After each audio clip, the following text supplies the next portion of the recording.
Hello and welcome to Easy Classes. Today we will continue where we had left off. We'll start with the clause.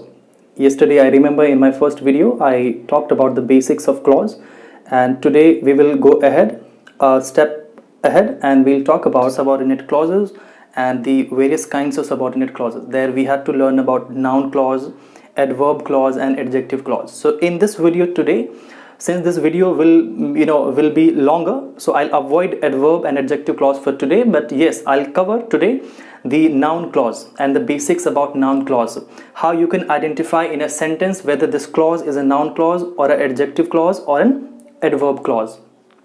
So we'll go ahead and we'll talk about that. But before we go ahead, I have an important announcement to make, and that is I will be starting a live class soon for those who really want to understand English and they want to have they want to master English grammar.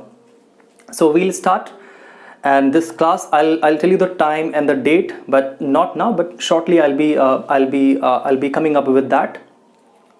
On that note, there is one important thing, and that is, as you know, that India is facing second wave of COVID-19. It's utmost important that you cover your face and use your sanitizers. Keep washing your hands. Let's jump to the work now. Okay, so first thing first, and yes, an important thing, if you like my video, if you really like my video, I'll request you to share it and subscribe my channel. If you do not like it, let me know what went wrong so that I can work upon that and can have it fixed. And yes, if you have a chance to share this video to anyone who wants to learn English, please refer this channel, and at the end of this video I'll also leave my phone number so that in case if you want to get in touch with me directly, you can, or else you can WhatsApp me as well. I can also be found on various platforms such as Insta and Facebook. Link will be shared in the description below. Okay, so let's get started for today's discussion. The very first thing is, in the day earlier, in my previous video, I have just, to save my time, I have just written a couple of things here so that it will be easy for me to teach you. A clause is nothing but a group of words which forms part of a sentence and contains a subject and a finite verb of its own. And apart from this, I have written a couple of conjunctions here, and what these mean.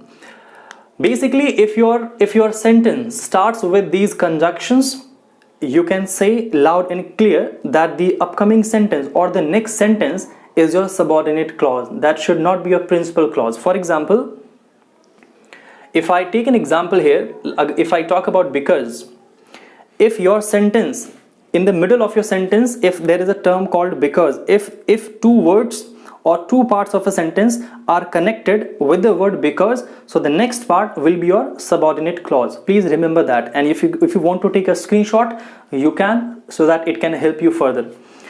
Now, okay, so let's look at the definition first of all. I said a clause which forms a part of a sentence and contains a subject. It must have a subject if it is a clause, and if it has a subject, it means it will be called principal clause.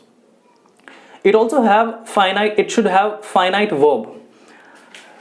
There must be a finite verb and a subject of its own. If you find these two terms in your sentence, you can proudly say that this is your principal clause. Now when it comes to subordinate, you will not find the subject. Subject will be missing. Okay, I remember I had given an example. It was the boy who played best won the match. If you exclude the boy, if you exclude this sentence, the boy won the match, and whatever remains, that is your subordinate clause, because their subject itself is missing.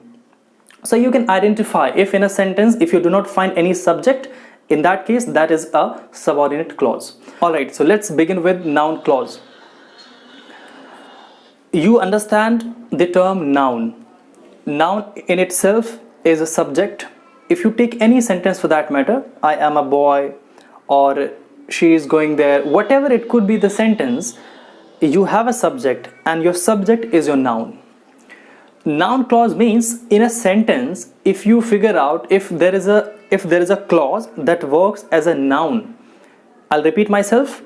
In a sentence, if there is a clause and if that clause works as a noun for you, it means that will be called a noun clause. Let's understand by examples. I have written, I know the man. I know the man. Correct? In what way I can rewrite the sentence? I can write this as, I know who he is. Here the man and here who he is. In this sentence, first of all, it is your noun, of course, noun phrase, and here this is your noun clause. If you ask me again, how can this become a noun clause? I'll answer. In this sentence, the man is working as a noun. Of course, man is a noun. If I have to rewrite the sentence, I'll write something like this: I know who he is. So in short, if this sentence is your noun clause, I know is something else. I know is completely a principal clause, but here who he is, this is your noun clause. I hope you understand. I'll give another example. If I have to say,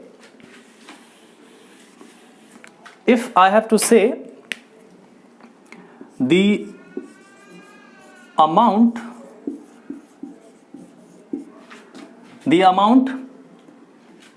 that he paid is not known. Correct?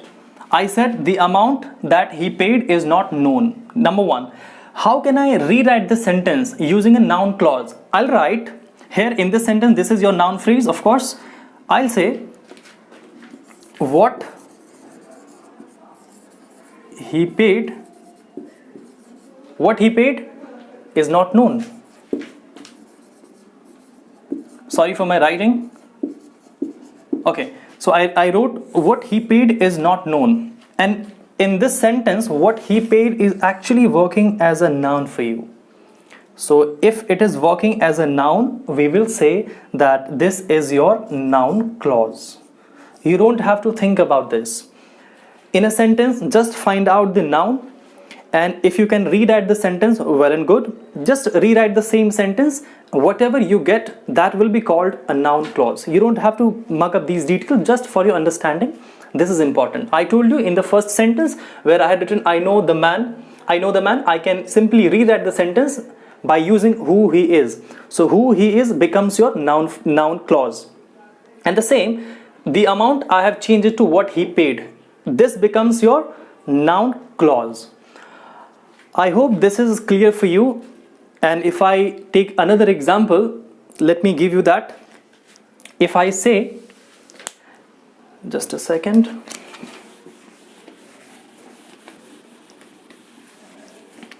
Okay. If I say there is no meaning what you say, there is no meaning in your statement. So I have written, there is no meaning in your statement. Your statement here is your noun phrase. Of course, statement is your noun, right? Now we need to identify the noun clause here. So what we will do, we will rewrite the sentence and we can write something like this. There is no meaning in what you say. Can I write this? Yes, I can. There is no meaning, understood? There is no meaning in what you say. So here what you say is your noun clause. I hope this is clear for you. If even after explaining these things, even if it is not clear, no problem. In my next video I'll come up with a couple of examples. If you do not understand, as I said, you can WhatsApp me, you can follow my social media handles. Just let me know, or through comment section, it will be easy for you. Let me know that you have not understood this term so that I can in a video maybe 3 to 4 days. After 3 to 4 days, I'll come up with a new video and I'll let you know about the noun clause in a greater detail. So this is what you had to understand, the basic concept about noun clause. And yes, now let me tell you about its application, where we can use this.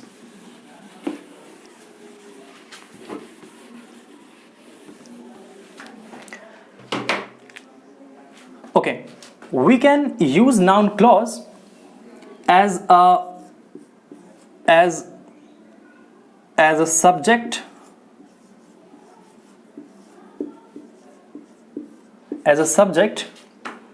of main verb.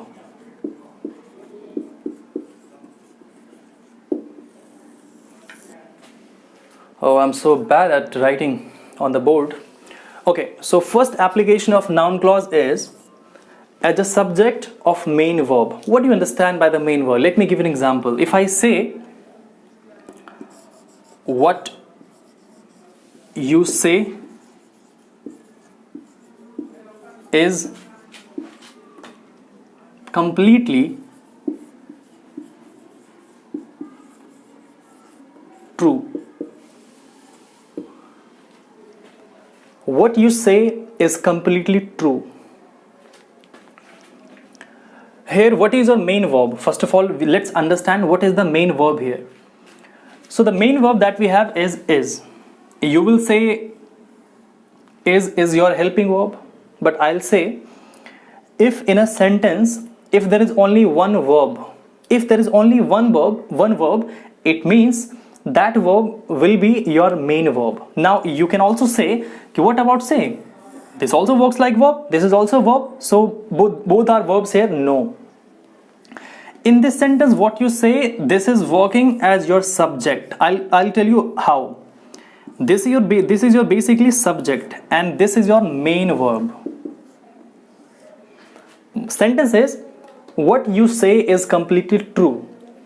I told you in the whole sentence, in the complete sentence, there is only one verb, and that too, this is your main verb. So what you say will become your subject. If you have to find out the subject, how do you do that? You ask questions basically. If I say, he was beaten, if I have to find a subject in the sentence, I'll ask a question. Who was beaten? You will say he was beaten. So he here is your subject. It may be boy or a man, whoever it could be. You will say he. I'll ask who. You will say he, of course, right? So here we need to ask questions. What I said, sentence is, what you say is completely true. I can question what. I'm asking questions just to figure out the subject. What is completely true? Whatever you said is completely true. It means this whole phrase, what you say, becomes your subject, because this is answering your question. This complete line is answering your question, and whatever answers your question is called your subject in a sentence. If I remove this, if it becomes is completely true. What is completely true? We don't know what is true, right? So if we add whatever you say is completely true, it means this is your subject. Understood? And this subject, I told you, subject is your noun and noun is your subject. It means if this is your subject, you can say that this is also your noun clause. Noun clause. Am I making sense here? Yes, no, maybe? You can tell me in the comment section if I'm making sense, if you really understand these terms. I'll give you the next example.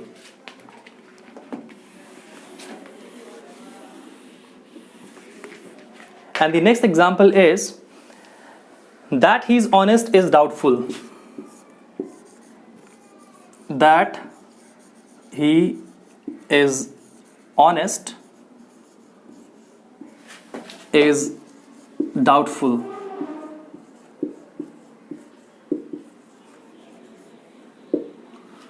The sentence is, that he is honest is doubtful. You understand its Hindi meaning, right? I don't have to explain here. That he is honest is your subject here. And if this is your subject, it is also your noun clause. Correct me if I'm wrong. And how this is your subject? Again, you will ask questions. What is doubtful? Or who is doubtful?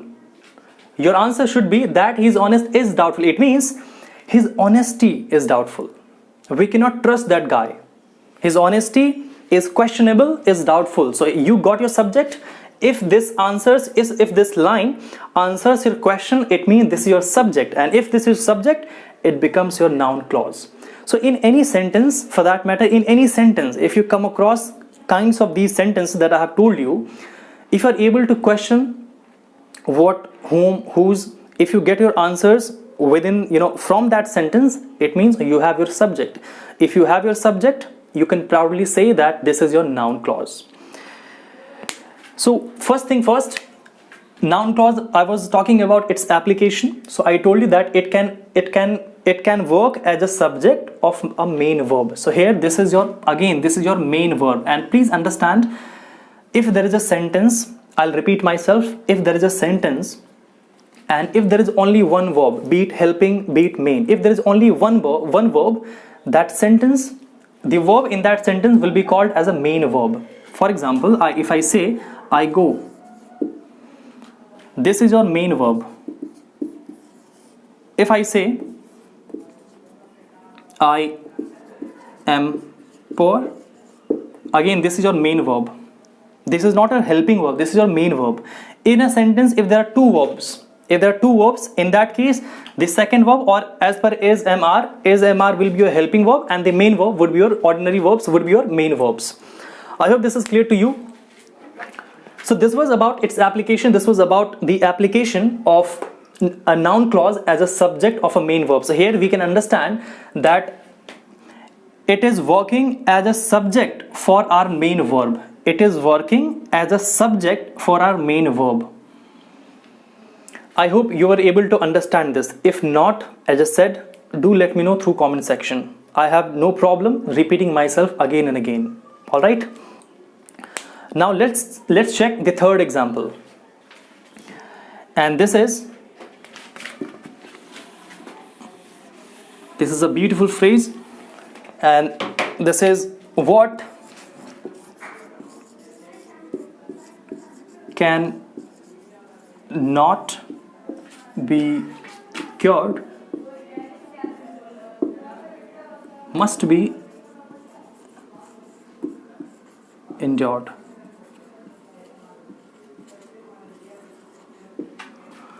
What cannot be cured must be endured. All right. So again, we will check the main verb first.